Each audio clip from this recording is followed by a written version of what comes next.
Hello Internet, it's me, Hugh, with another Geek Diary for you, and I'm going really low tech today. I've just grabbed the iPhone and I wanted to chat with you while I could. I wanted to get at least one video out a week. It is just pathetic if I can't do that. Frankly, I miss it if I don't. So I do. And I'm in the midst of trying to figure out some stuff which will allow me, well, basically will require me to do more of these. And have some more stuff to talk about when I do. So that could be fun if that works out.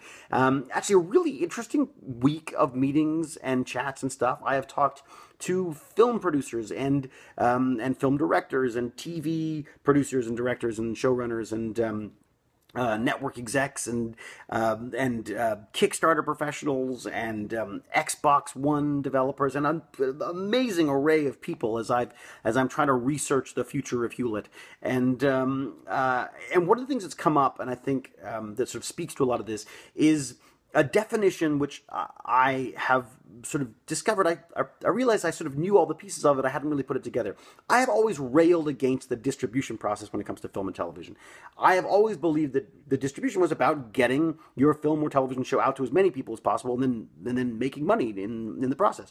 Well, it's actually, I had it wrong. I had it completely wrong, because distribution is actually about not letting everybody see your product. It is about creating scarcity for your product and demand for your product by creating windows of opportunity for people to see it at different levels of monetization. Basically, you spend more to see it right away, to rush off to the theater and see it at sort of top dollar. You wait a little longer, you can see it on DVD or iTunes. A little longer still, you're watching it on a plane. A little longer again, and your pay TV and then free TV and you know, it is about trying to restrict who can see things by what they're willing to pay for it, which basically is the opposite of what I felt distribution was about, and it runs entirely counter to internet culture. To the internet. The internet is about everyone being able to see everything right away, anywhere they want to be.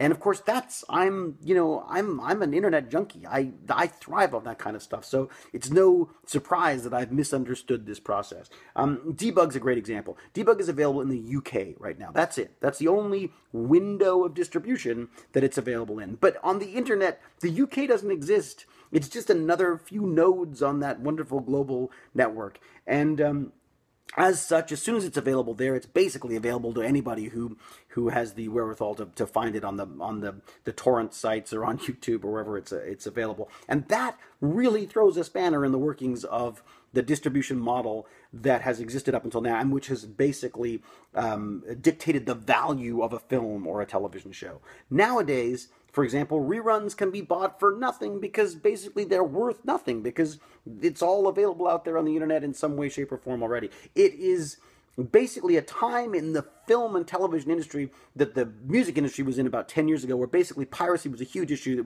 It was destroying the music industry. And, you know, piracy is still obviously an issue for them now. But what they've done is they've realized that they have to get things out to people in a format that makes sense to them, and that it's cheap enough for them to want to buy it, and it needs to be available everywhere. Where, you know, it used to be you had to, in order to get, it used to be that it was easier to get a pirated version of your favorite music than it was to get a legitimate version. And even then you'd have to buy the entire album instead of just a couple of songs that you wanted.